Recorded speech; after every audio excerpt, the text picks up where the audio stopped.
आज़ादी का अमृतकाल के हिस्से के तौर पर जम्मू यूनिवर्सिटी ने मुख्तलिफ नुमाइशों, वर्कशॉप्स और दीगर प्रोग्रामों का इनेकाद किया, जिसमें तलबा को उनके फन और सकाफत से मुतारिफ कराया जा रहा है। School of hospitality and tourism management ने कारीगरी मुकाबलों का एहतमाम किया, जिसमें तलबा ने रिवायती झाड़ू बनाने की कोशिश की। ऐसी कोशिशें और मौक़े मुनासिब प्लेटफॉर्म मुहैया करती हैं, जिसके जरिए नई नस्ल को डोगरा कल्चर से मुतारिफ कराया जाता है। हम हमारा छत सजा रहे हैं, वुमेन एम्पावरमेंट को डिपिक्ट कर रहे हैं हम यहाँ पे कि कैसे औरतें ये यूज़ करती हैं और जनरल वुमेन एम्पावरमेंट प्रमोट कर रहे हैं। आप भी बना रही हैं? क्या बना रही हैं आप? ये हम वुमेन एम्पावरमेंट में ही कर रहे हैं, जो भी चीज़ कर रहे हैं, और ये बता रहे हैं कि कैसे महिला एक सारा काम करती है और उसके बाद भी उसकी इज्जत नहीं की जाती है हमारे सोसाइटी में। सर, हम इस सजे को डेकोर कर रहे हैं अलग अलग चीज़ों से, जैसे कि ये लेस वगैरह से, ताकि इसको मतलब हम अच्छे से डेकोर करके अपना कल्चर दिखा सकें। आप क्या कर रहे हैं? हम इस पे कपड़ा लगा रहे हैं जो डोगरी कल्चर को थोड़ा प्रमोट कर रहा है कि रेड कलर, उधर मरून या रेड कलर जो होता है वो डोगरी कल्चर का सिंबल है, तो हम इसको कपड़े से अभी कवर करेंगे, उसके बाद उसको डेकोरेट करेंगे। मैसेज क्या देना चाहेंगे इससे?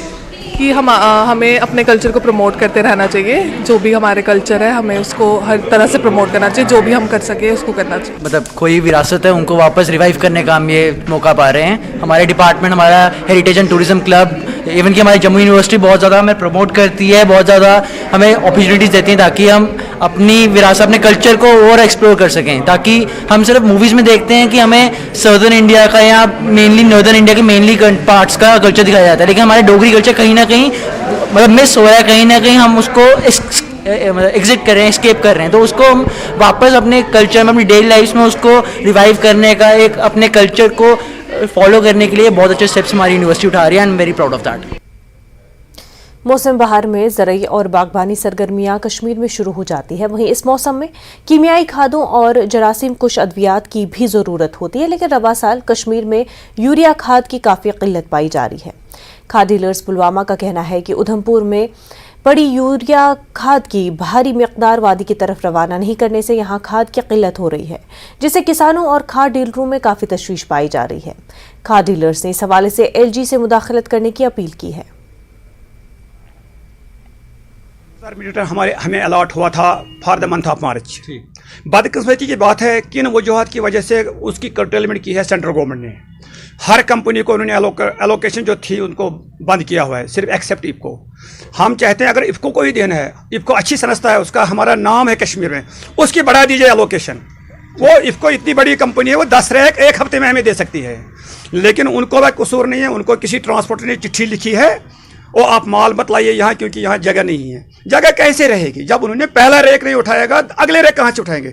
उसमें सिर्फ एक ही फॉल्ट है ट्रांसपोर्टेशन का।